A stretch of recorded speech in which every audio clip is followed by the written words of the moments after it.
안녕하세요. 다소 개방적인 제 아내와 저는 회사 근처에서 만났습니다. 아내는 저보다 9살이 더 어립니다. 처음은 근처 다른 회사 비서 면접을 보러 왔다가 아내가 회사 근처에서 점심을 먹고 있었어요. 첫눈에 반해서 말을 걸게 되었고 우리는 그렇게 인연이 시작되었습니다. 우연치 않게 만나게 되어 짧은 연애 기간을 거쳤고 바로 결혼을 하였습니다. 그야말로 초고속으로 결혼을 한 거였죠.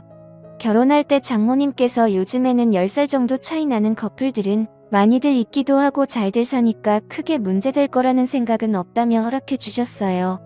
장모님은 어린 나이에 사고를 쳐서 제 아내를 낳게 되었고 장인 어른은 일찍 돌아가셨다고 하더라고요. 힘든 와중에도 자신과 아이를 포기하지 않고 열심히 사셨다고 들었습니다. 아내와 결혼을 하고 순탄한 가정생활을 지내다 결혼 2년차가 다 되었을 때 제 아내는 임신을 하게 되었습니다.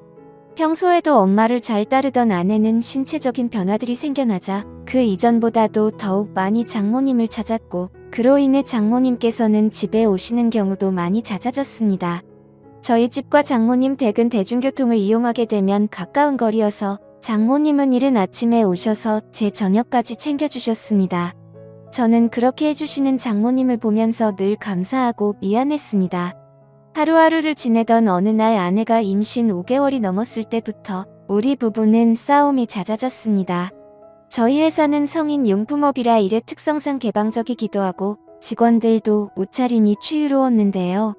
제가 야근을 하는 날이면 임신한 자신을 두고 늦게 들어온다고 화를 내고 사장이라는 자리이기 때문에 가끔은 직원들 회식을 잠시라도 참가해야 함에도 회식을 못하게 하는 등 정말 회사 일부터 집안일까지 사소한 것들 하나하나 시비를 걸더라고요. 결혼 전에는 제가 사장이니까 직원들에게 이렇게 해줘야 한다, 저렇게 해줘야 한다라며 제게 많이 내조를 해줬었던 아내인데 갑자기 이렇게 달라지고 이제는 직원들 챙길 시간이 어디 있냐며 오히려 성질부터 내는 겁니다. 저도 마음이 많이 지쳤고 나름대로 힘들어서 술로 매일매일을 지내왔습니다. 그런 모습들을 장모님이 가장 가까이에서 지켜보고 계셨었죠. 그러던 어느 날 제가 퇴근하고 집으로 돌아오자 장모님께서는 피곤하지 않으면 집까지 데려다 줄 수 없겠냐고 하시면서 조심스레 말씀을 건네시는 겁니다.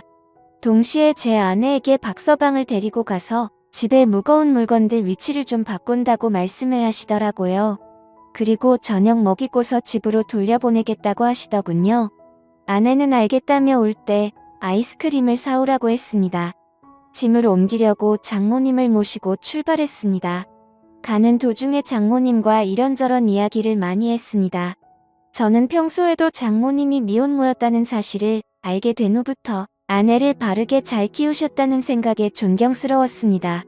그 이야기를 하자 장모님께서 갑자기 왈칵 눈물을 흘리시더라고요.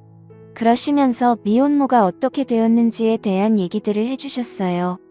혼자서 딸을 키우면서 쌓아둔 많은 얘기들을 해주셨습니다. 저는 그런 장모님을 보면서 어린 나이 때부터 마음고생이 심하셨겠구나 생각도 들었고 장모님이 이제는 제게 마음을 많이 열어줬구나라는 생각을 하였습니다. 그런 이야기를 듣고 있자니 저도 덩달아 마음이 아프고 여자같이 어린 장모님을 보면서 감정이 묘했습니다. 장모님 댁에 도착하자 무거운 식탁이나 물건들을 선발에 올려달라고 말씀해 주셨고 밑에서 도와주신다며 제 아래에 계셨습니다. 아까부터 묘한 감정에 휩쓸렸던 저도 모르게 아래가 달아올랐고 장모님 눈앞에서 써버렸습니다. 너무 민망해서 가리고 싶었지만 두 팔은 이미 물건을 들고 있어서 다 보셨을 겁니다. 그날은 도망치듯 밥도 안 먹고 집으로 돌아왔습니다. 하지만 그때부터 저희들 사이에는 문제가 생겨났습니다. 점심에 매일 밖에서 음식을 사서 챙겨 먹던 저를 안쓰럽게 생각해 주셨는지 장모님은 도시락을 직접 싸서 제게 가져다 주셨습니다.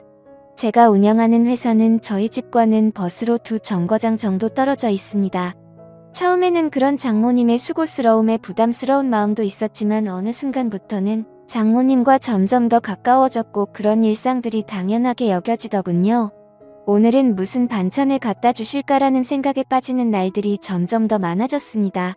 그리고 그런 나날들을 보내다 보니 제 아내를 모르는 경비분들과 청소 이모님들이 사모님께서 이렇게 정성스럽게 도시락을 매일 갖다 주시냐며 사모님이 참 미인이시다라고 하시더군요. 주민분들이 볼 때는 당연히 부부 사이라고 봤을 것 같습니다. 장모님은 저와 나이 차이가 많지 않았고 미모도 훌륭하셨으니까요. 심지어 누가 장모님이 이렇게 매일 같이 도시락을 싸서 직접 갖다 주리라고 상상이나 할까요? 저는 살면서 이런 따뜻한 배려를 받는 건 처음이었고 정말 아내와 장모님의 행동이 비교가 되면서 뭔가 마음이 자연스레 흘러가더라고요. 그렇게 시간은 흘렀고 아이가 태어났습니다. 아이가 나오는 시간이 정말 길어서 아내가 산통으로 정말 고생을 많이 했었습니다. 아내는 그렇게 아이를 낳고 산후조리원에 있었고 그동안 저는 혼자서 집에 있어야 했습니다. 장모님은 집에만 있으면 뭐하냐면서 아내도 케어하고 저녁엔 저희 집에 와서 살림을 해주시겠다고 했습니다. 첫째 아내는 제가 산후조리원에서 밤늦게까지 있다가 집으로 돌아와서 별다른 일이 벌어지지 않았는데 둘째 날부터 결국에는 벌어져서는 안 될 사단이 일어나고야 말았습니다. 집에 도착했는데 짧은 반팔티에 굉장히 짧은 바지를 입고서 바닥을 닦고 계시는 겁니다. 그 모습을 보는 순간 저는 정말 깜짝 놀라버렸습니다. 사실 말이 장모님이지 40대 초중반의 장모님은 밖에서 보면 어느 남자들이나 뒤돌아볼 만큼 미모가 훌륭했고 몸매는 말도 할 게 없고 30대 못지않은 미녀였습니다. 장모님이 아니라 다른 여자였다면 이렇게 놀라지도 않고 아마도 계속 몰래 쳐다보았을 겁니다. 아마 다른 남자들도 공감하실 겁니다. 하지만 그런 광경을 보기에는 너무 부담스러웠고 그렇다고 또 장모님을 보고 좀 단정하게 입어주시면 안 되겠습니다 라고 하기도 어려운 상황이었어요. 결국 저는 조심스럽게 눈을 돌린 채 얼른 제 방으로 들어갔습니다. 그렇게 장모님은 집 여기저기를 한참 청소를 하시더니 저녁 식사를 차릴 테니 얼른 씻고 나와서 식사를 하라고 하시더군요. 그렇게 저는 샤워를 하러 들어갔고 장모님과 단둘이 집에 있는데 이렇게 샤워를 하고 있다니 뭔가 기분이 묘하고 야한 생각이 들기까지 하더라고요. 저는 샤워를 마치고 장모님과 저녁 식사 자리를 가지면서 밥을 먹고 있었습니다. 장모님은 그동안 딸이 임신하고부터 아내가 그동안 저에게 했던 행동들에 대해서 이해해달라면서 미안하다고 사과를 하시더라고요. 저는 충분히 이해한다며 걱정 말라고 말씀을 드렸고요. 장모님과 저는 그렇게 이런저런 얘기를 나누면서 식사를 하고서 소맥 한 잔을 마시기 시작했는데요. 한 병이 두 병이 되고 두 병이 세 병이 되고 점점 마시다 보니 장모님과 저는 금세 술에 조금 취하게 되면서 그때 이미 저희들 사이에 아내의 존재는 서서히 흐려지기 시작했습니다. 장모님은 마치 동청회에 온 첫사랑처럼 예뻐 보였고 기분이 좋아졌습니다. 아내와 매번 느끼고 지내던 세대 차이를 장모님과는 전혀 느껴지지 않았고 그렇게 긴 대화를 주고받았던 것 같습니다. 냉장고에 있던 맥주와 소주들도 다 돈이 나게 되었고 오래간만에 술이라 살짝 부족하더군요. 그때 눈에 띈 건 진열대에 놓여있던 양주였고 그 양주를 열면서부터 저희들 사이에 틈이 열리게 되었습니다.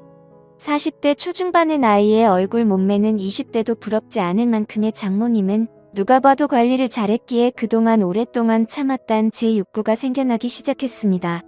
술에 잔뜩 취해버려 주차할 수가 없게 되었고 식탁에 엎드려 자고 있는 장모님에게 조금씩 다가가게 되었습니다. 정말 피부가 뽀얗고 잡티 하나 없이 너무 예뻐 보였습니다. 그래서 저도 모르게 얼굴에 손을 대고 있었습니다. 다만 움직임이 없는 장모님을 보면서 안심을 했고 술에 취해서는 저도 모르게 잠이 들어버렸죠.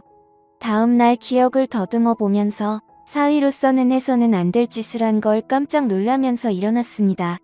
거실로 나가보니 장모님은 전날에 술을 너무 마셔서 기억이 없다면서 정리가 안 된 술자리를 정리하기 시작했습니다. 저는 속으로 한숨을 내쉬며 한편으로는 다행이라고 안심하면서 어색하지 않은 티를 내려고 TV를 봤습니다.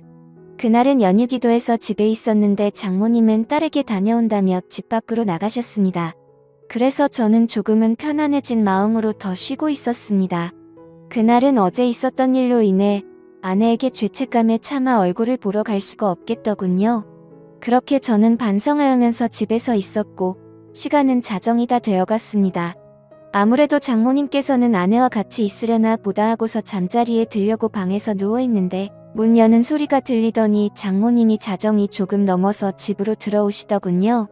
장모님은 어디서 술을 드신 건지 취하셔서 술 냄새가 진동을 하더라고요. 저는 술에 취한 장모님께 인사를 드렸고 장모님은 스스로 방으로 들어가서 누우셨습니다. 그렇게 잠에 드시는 걸 확인하고 저도 제 방으로 들어와 잠을 자려고 돌아서는데 갑자기 장모님이 저에게 어제 있었던 일에 대해서 할 말 없냐고 하시는 겁니다.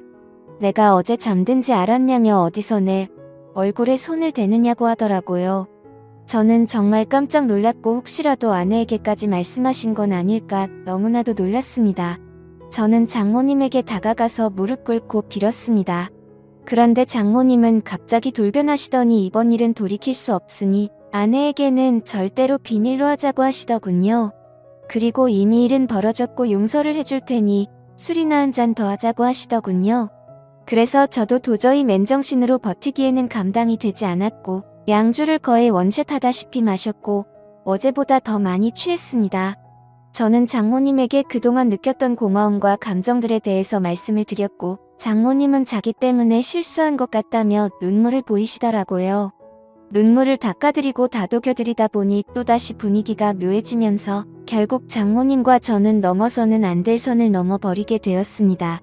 술에 취해서인지 장모님이 너무 완벽한 여자여서인지 점점 아내에 대한 생각과 죄책감은 사라지고 없어진 것 같았습니다. 그렇게 그날 이후로는 아내에게 가는 시간 외에 집에 있을 때는 저희 둘은 거의 부부와 다름없이 지내게 되었습니다. 서로가 이제는 이름을 부르면서 지내는 지금까지 와버렸고 조금이라도 떨어질 수 없는 사이가 되었습니다. 이렇게 생활을 이어온 지 거의 2주가 다 되어가는 것 같네요. 이제 일주일 정도만 있으면 아내가 다시 집으로 돌아오는데 더 이상은 아내에게 미안해서 집에서는 도저히 이렇게 지내서는 안 될 것 같았습니다. 처음에는 술에 취해 장모님의 미모에 이끌려 호기심으로 시작했지만 그 이후부터는 제가 너무 빠져들었고 어느 순간부터는 아내가 알게 될까 점점 무서워지네요. 태어난 제 아이에게도 너무 미안합니다. 제가 정신 나간 짓을 한 건 너무나도 잘합니다. 아내에게도 지쳐 있었고 아내와의 관계도 서운해지다 보니 순간적으로 했던 행동들인데 지금 되돌아보고 있자니 후회가 되기도 하고 앞으로 어떻게 해야 할지 고민입니다. 장모님에 대한 제 마음이 얼마나 큰지도 잘 모르겠고요. 장모님도 아마 저처럼 이런 고민들을 하시지 않을까 싶습니다. 이 비밀이 밝혀지면 두 사람의 관계가 평생 끊어질 텐데 지금처럼 비밀로 지내는 게 최선이 아닐까 생각도 들고 저는 정말 어떻게 해야 할까요?